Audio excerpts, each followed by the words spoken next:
Bharat Ratna doctor Bhimrao Ambedkar की जयंती के अवसर पर समरसता दिवस मनाया गया।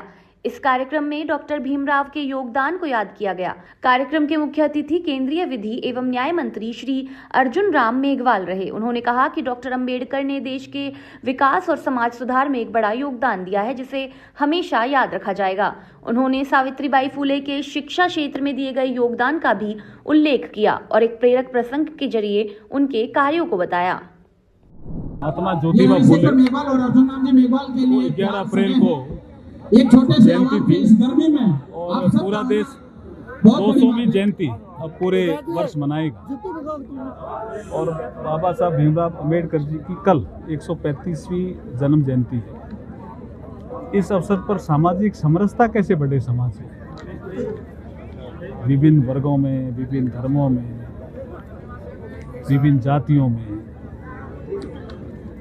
सामाजिक समरसता बढ़ाने का जो प्रयास महात्मा ज्योतिबा फुले ने किया, जो बाबा साहब अंबेडकर जी ने किया, वर्तमान में हमारे प्रधानमंत्री नरेंद्र मोदी जी प्रयास कर रहे हैं, उस दिशा में हम आगे कैसे बढ़े। जैसे एक नारी शक्ति वंदन अधिनियम, वो उसी श्रृंखला का एक पार्ट है जो 16, 17, 18 अप्रैल को जब संसद बैठेगी तो उस पर महत्वपूर्ण चर्चा भी होने वाली है।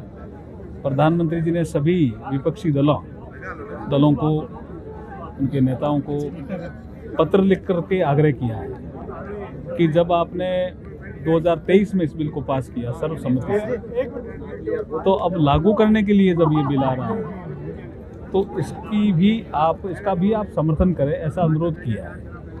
खड़गे जी का एक पत्र आया है।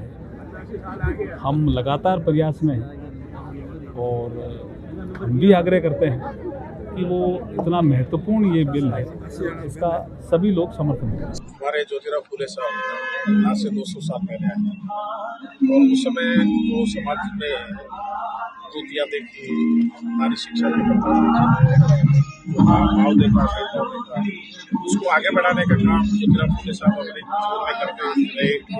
उसको आगे बढ़ाया डॉक्टर बी आर अम्बेडकर साहब ने, कानूनी लेकर आए और उस काम को हमारे देश के यशस्वी प्रधानमंत्री नरेंद्र मोदी जी भी आगे बढ़ा रहे हैं।